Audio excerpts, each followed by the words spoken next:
साथियों नमस्कार, मेरा नाम प्रशांत है और आप देखना शुरू कर चुके हैं आपका अपना चैनल खुद रंग।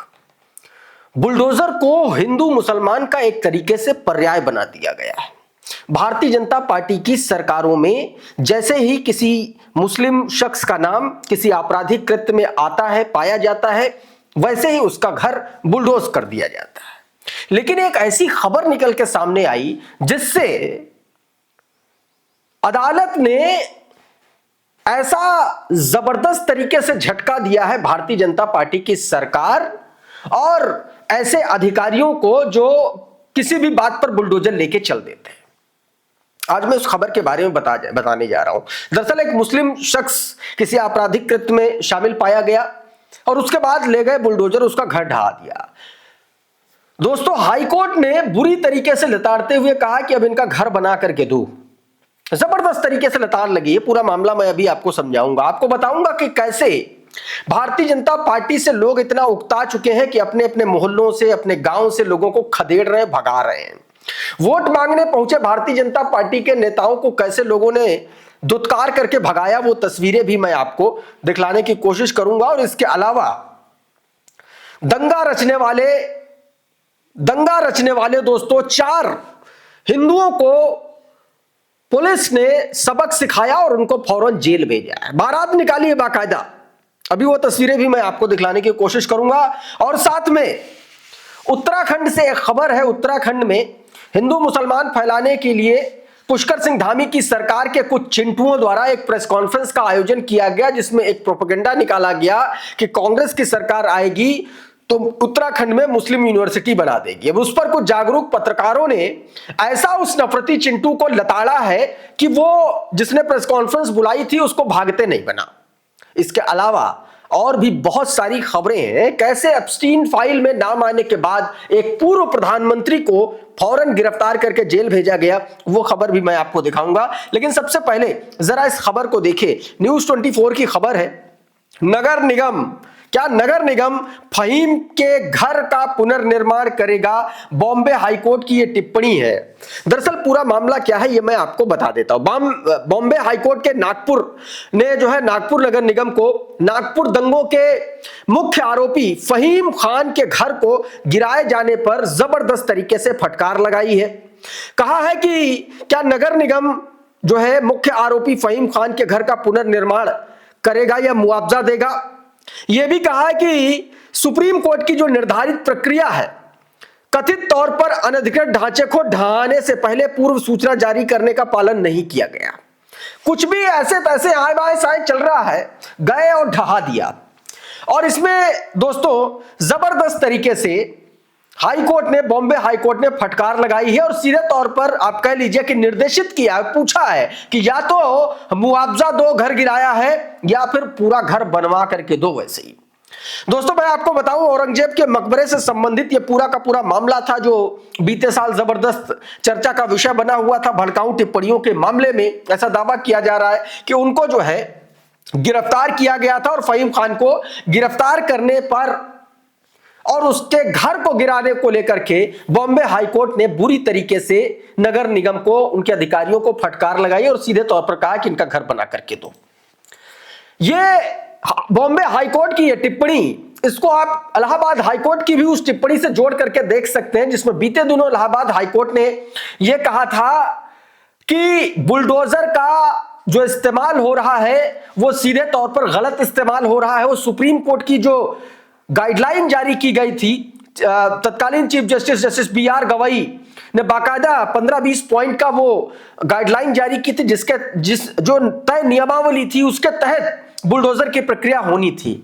और उस पर भी इलाहाबाद हाईकोर्ट ने फटकार लगाई थी कि इस तरीके से आप कह लीजिए कि षड्यंत्र के तहत यह बुलडोजर चलाया जा रहा है। बुलडोजर का एक्शन सीधे तौर पर गैर कानूनी है। अब उसी को एक तरीके से उसकी एक नई तस्वीर निकल के सामने आई। बॉम्बे हाईकोर्ट ने नगर निगम को बुरी तरीके से फटकार लगाई। अब एक और तस्वीर मध्य प्रदेश के इंदौर से 2 दिन पहले की खबर है, लेकिन इंपॉर्टेंट है इसलिए आपको बता रहा हूं कि किस तरीके से समाज में वैमनस्य पैदा करने की कोशिश लगातार हो रही है। और ये एक पैटर्न है भारतीय जनता पार्टी की स्टेट्स को लेकर के। वहां पर आप उड़ीसा की बात कर लीजिए, आप मध्य प्रदेश की बात कर लीजिए, आप राजस्थान की बात कर लीजिए, आप उत्तर प्रदेश की बात कर लीजिए, आप उत्तराखंड की बात कर लीजिए, हर वो स्टेट जहां पर भाजपा की सरकार है वहां पर हिंदू मुसलमान तय है। एक वीडियो पहले आपको दिखाता हूं, जरा देखिए इन लोगों को, इनकी शक्लें देखिए। क्या नाम है जरा? अर्पित चौहान, राजा दुबे, समय हरवाल। परसों रात को क्या करा तुम लोगों ने?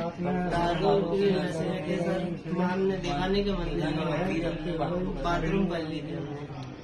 आज के बाद ऐसी गलती नहीं होगी, पूरे हिंदू समाज से मांग। देखा क्या किया है? हनुमान मंदिर की दीवार पर विश्व हिंदू परिषद के इन चिंटुओं ने, नफरतियों ने, गिद्धों ने दंगा कराने के लिए हनुमान मंदिर की दीवार पर पेशाब किया। अब इसमें दो तरीके की खबरें हैं, जिनको आप हिंदू धर्म ध्वजा वाहक समझते हैं, दरअसल वो असल में हिंदुत्व के और हिंदू धर्म के असली दुश्मन हैं, असली दुश्मन हैं। क्योंकि ये इतने नीच हैं, इतने घटिया किस्म के लोग हैं कि ये दंगा कराने के लिए, मुसलमानों को नीचा दिखाने के लिए अपने हिंदू देवी देवताओं के मंदिरों पर पेशाब करते हैं। तमाम सारे इस देश में ऐसे मामले सामने आए हैं जिसमें गौरक्षक ही गौतस्कर पाए गए, गौरक्षक ही गौकशी करते पाए गए। तमाम तरीके की ऐसी खबरें हैं, आप गूगल कर लीजिए, आपको मिल जाएगा। और उनमें से ये चंद चिंटू हैं। कौन कौन लोग हैं? नाम बताया आपने, नाम देखा आपने। इस पर तारिक अनवर है, उन्होंने ये ट्वीट किया और लिखा कि राजा दुबे, कमल अहिरवार, अर्पित चौहान ने इंदौर में हनुमान मंदिर की दीवार पर पेशाब कर दिया, जिसके बाद क्षेत्र में तनाव बढ़ा। हिंदू संगठनों ने हंगामा किया। उम्मीद थी कि कोई मुसलमान होगा। धार्मिक भावनाएं आहत होने का हवाला देते हुए वीएचपी नेता तन्नू शर्मा ने थाना रावजी बाजार में शिकायत दर्ज कराई। इंदौर पुलिस ने सीसीटीवी के आधार पर राजा दुबे, कमल अहिरवार और अर्पित चौहान की पहचान कर गिरफ्तार किया। धार्मिक भावनाएं आहत होने से पहले एक बार जांच जरूर कर लें कि किसने यह कांड किया है। और अब इनको जेल भेजे जाने की तैयारी हो चुकी है, ऐसा दावा किया जा रहा, बताया जा रहा। एक और ऐसा ही मामला शुरू हो रहा है। किस तरीके से एक पूरा का पूरा दंगा कराने के पीछे एक वैध आवरण बनाया जाता है, उससे पहले उसकी एक तस्दीक। वीडियो थोड़ा सा लंबा होगा, देखना जरूर वो वीडियो। हुआ क्या है, पहले पूरी कहानी बता देता हूं। दरअसल आरोप है कि 2004 में उत्तराखंड में तत्कालीन सरकार ने, ऐसा भाजपाई कहते हैं, पुष्कर सिंह धामी ने पिछले चुनाव में भी यही मुद्दा उठाया था और इस बार भी चुनाव से पहले यह मुद्दा उठाया जा रहा। दावा किया जा रहा है चिंटुओं के द्वारा कि उत्तराखंड में अगर कांग्रेस की सरकार आई, कांग्रेस ने बाकायदा इसको लेकर के हामी भरी थी कि अगर हमारी सरकार आएगी तो हम उत्तराखंड में मुस्लिम यूनिवर्सिटी बनाएंगे। अब उसको लेकर के चंद गधों ने एक प्रेस कॉन्फ्रेंस बुलाई। अब आदमी प्रेस कॉन्फ्रेंस बुलाता है, पत्रकारों को बुलाता है तो अपने फैक्ट, अपने साक्ष्य, अपनी बात को तार्किक तरीके से रखने का पूरा एक खाका खींच करके तब आता है। इनको लगा होगा कि जो पत्रकार आए हैं वो ऐसे चिंटू टाइप के होंगे, पूछेंगे नहीं, हम जो बोलेंगे वही मान लेंगे। तमाम सारा पोथी पत्रा लेकर के बैठे और बैठे जब बताना शुरू किया तो पत्रकारों ने सवाल कर दिया कि ये जो गाना गा रहे हो ये कहां लिखा है, कौन सी अदालत ने लिखा है, किस कोर्ट ने आदेश दिया है। यह आदमी 10 मिनट तक ऐसे ऐसे पन्ने पलटता रहा और इस जाहिल को अपने ही तैयार किए दस्तावेजों में सवाल का जवाब ये नहीं ढूंढ पाया आखिर तक और उसके बाद पत्रकारों को जानना पड़ा। देख लीजिए। 2004 में इन्होंने एक नारायण दत्त तिवारी जी की जो कांग्रेस सरकार की, तब इन्होंने विशेष श्रेणी में 154/2 के तहत जमीन ली। हाँ बताया मैं साहब। एक तो पहले आप वो लेटर पढ़ के बता दो। हाँ, जहाँ पे लिखा है कि मुस्लिम यूनिवर्सिटी खुल रही है, हाँ, जिसमें सिर्फ मुस्लिम बच्चे पढ़ेंगे, यही आशा है। बिल्कुल। वो पढ़ के बता दीजिए। आप एक प्रश्न पे आप आते हैं, उसमें जवाब देते हैं, दूसरे प्रश्न पे जाते हैं। और कौन से सरकार में है, क्या है, वो सब बताइए। हाँ, मैं बताता हूँ आपको। कहाँ लिखा है? बिल्कुल मैं बताता हूँ। मैं वो कहाँ पर है कागज, जो बहुत सारे कागज, 1 मिनट है, मैं बताता हूँ आपको। आप सभी पत्रकार बंधु प्रश्न पूछने के स्वतंत्र है, आप लोग पूछ सकते हैं।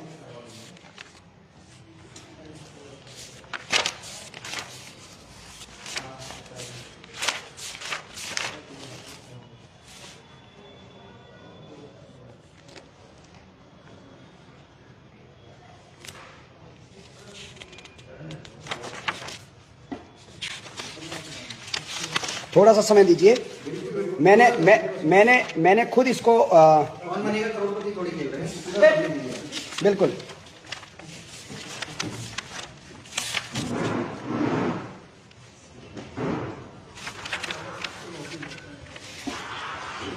पंद्रह मार्च 2004 का, हाँ 15 मार्च 2004 का वो पत्र है जिसमें धौलास में विशेष श्रेणी के लिए जमीन खरीदने के लिए संगठन ने ये बात, वो सॉरी ये क्या है, सेकुल, एक मिनट, हाँ पढ़ रहे हैं। इसमें लिखा है कि सेकुल Hind education charitable trust, Bahadur Shah Zafar, नई दिल्ली, शैक्षिक संस्थान की स्थापना हेतु उत्तर प्रदेश जमींदारी विनाश भूमि व्यवस्था अधिनियम 1950 की धारा 154, उत्तरांचल जमींदारी विनाश भूमि व्यवस्था अधिनियम, उपांतरण आदेश 2003, दिनांक 15/1/2004 के जनपद देहरादून के विकास नगर परगना में हरियावाला में 20 एकड़ संकीर्णीय भूमि अधिकार वाली भूमि का संक्रमण प्रतिबंधों के साथ प्रदान करती है। नहीं रुको भाई साहब, हाँ नहीं, इसमें ये लिखा है कि ये संस्था जो है धार्मिक संस्था है। नहीं, शिक्षण नहीं है ये। एक मिनट, मैं आपको दिखाता हूं, उसमें कोई जल्दीबाजी नहीं है। हाँ, इसमें ये शिक्षण संस्थान लिखा है, इसमें विद्यालय लिखा है, लेकिन साथ में ये भी लिखा है ये धर्मार्थ संस्था है। आपने लिखा है ना। अच्छा एक मिनट दिखाते हैं वो चीज भी। ना पहले आपको पेज वाइज नहीं हाई कोर्ट का ऑर्डर पढ़ के बताओ। एक मिनट भाई साहब, हाई कोर्ट का ऑर्डर पढ़ के बताओ जहाँ ये लिखा हो कि ये जमीन नहीं बेच सकते। जमीन तो किसी ने कहा जमीन नहीं बेच सकते। अच्छा रुको।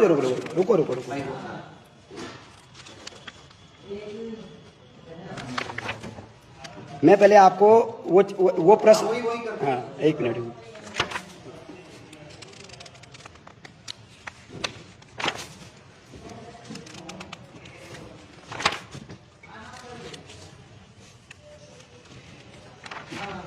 धर्मार्थ संस्था है, विद्यालय खोलना चाहते हैं जो सचिव नियम के साथ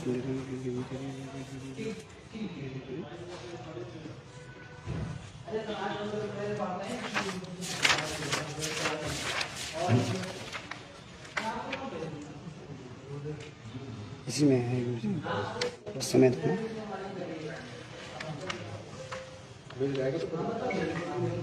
नहीं भाई साहब, आज ही बताएंगे, चिंता मत करो। तो पहले बता देना, रिकॉर्डिंग शुरू कर दे। हाँ एक मिनट। प्रेस कॉन्फ्रेंस करना है, इसकी तैयारी करने आके हैं भाई साहब, लेकिन जो आपकी प्रेस कॉन्फ्रेंस का सबसे महत्वपूर्ण बिंदु ढूंढने में आपको इतना समय लग रहा है। हाँ कोई जो पूरी सेंटर है आपकी प्रेस कॉन्फ्रेंस का। अच्छा ठीक है आपको इतना टाइम लग रहा है। ठीक है, कोई बात नहीं। ये मैं कागज बहुत सारे हैं। एक मिनट। वसीम लिख रहे हैं कि उत्तराखंड में मुस्लिम यूनिवर्सिटी बनाए जाने का मुद्दा 2022 के विधानसभा चुनाव में उठाया गया था। पुष्कर धामी ने इस मुद्दे को खूब उठाया था कि कांग्रेस आएगी तो राज्य में मुस्लिम यूनिवर्सिटी बनाएगी। उसी मुद्दे को फिर से गरमाने के लिए भाजपा की टुकड़ाखोरी करने वाला गैंग प्रेस कॉन्फ्रेंस कर रहा था। इस प्रेस वार्ता में जिन पत्रकारों का नाम है उनका भी नाम बताया गया दोस्तों। रॉबिन सिंह चौहान बताया गया। रॉबिन सिंह चौहान ने ऐसे सवाल किए कि पूरा एजेंडा ही ध्वस्त हो गया। ध्यान रहे, उत्तराखंडी समाज अंकिता भंडारी को न्याय न मिल पाने की वजह से भाजपा से बेहद नाराज है और भाजपा इस गुस्से का रुख हिंदू मुसलमान की ओर मोड़ना चाहती है, लिहाजा सावधान रहे, सतर्क रहे। लेकिन ऐसे पत्रकारों ने पूरा का पूरा चिट्ठा खोल दिया। अब एक और खबर अदालत से जुड़ी हुई, कोर्ट से जुड़ी हुई। जरा भारत समाचार का ये ट्वीट देखिए और ये तस्वीर देखिए दोस्तों, क्या बताया गया। इलाहाबाद हाईकोर्ट की लखनऊ बेंच के जस्टिस पंकज भाटिया ने मुख्य न्यायाधीश से भविष्य में उन्हें जमानत यानी कि बेल से जुड़े मामलों का रोस्टर न सौंपने का अनुरोध किया। अब यह क्यों किया, सुनिए। जानकारी के अनुसार सुप्रीम कोर्ट द्वारा उनके एक बेल आदेश को निरस्त करते हुए की गई टिप्पणियों को उन्होंने निराशाजनक और मनोबल तोड़ने वाला बताया। जस्टिस भाटिया ने कहा कि उन टिप्पणियों उन पर डिमोरलाइजिंग और चिलिंग इफेक्ट पड़ा।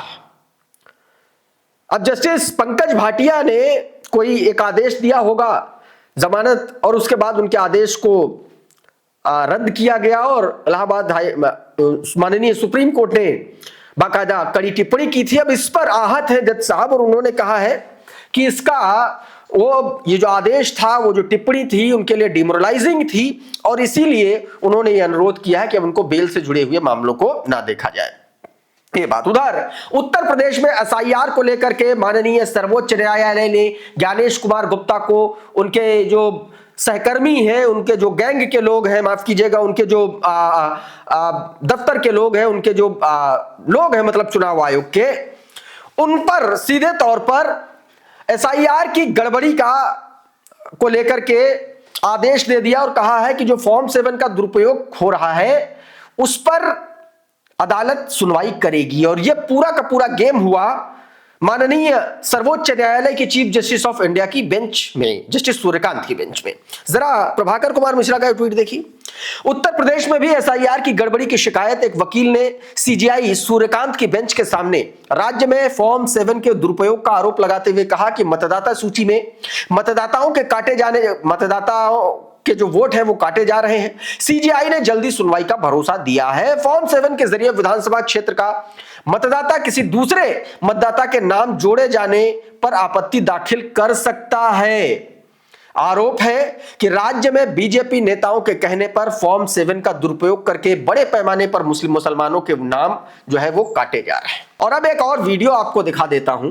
वीडियो हिंदू धर्म ध्वजावाहक के लिए ध्वजा उठाने वाले उन हिंदुओं का है, अब जिनके मकानों और दुकानों पर नरेंद्र मोदी और योगी आदित्यनाथ का बुलडोजर गड़गड़ा रहा है। दाल मंडी का एक वीडियो निकल के सामने आया है।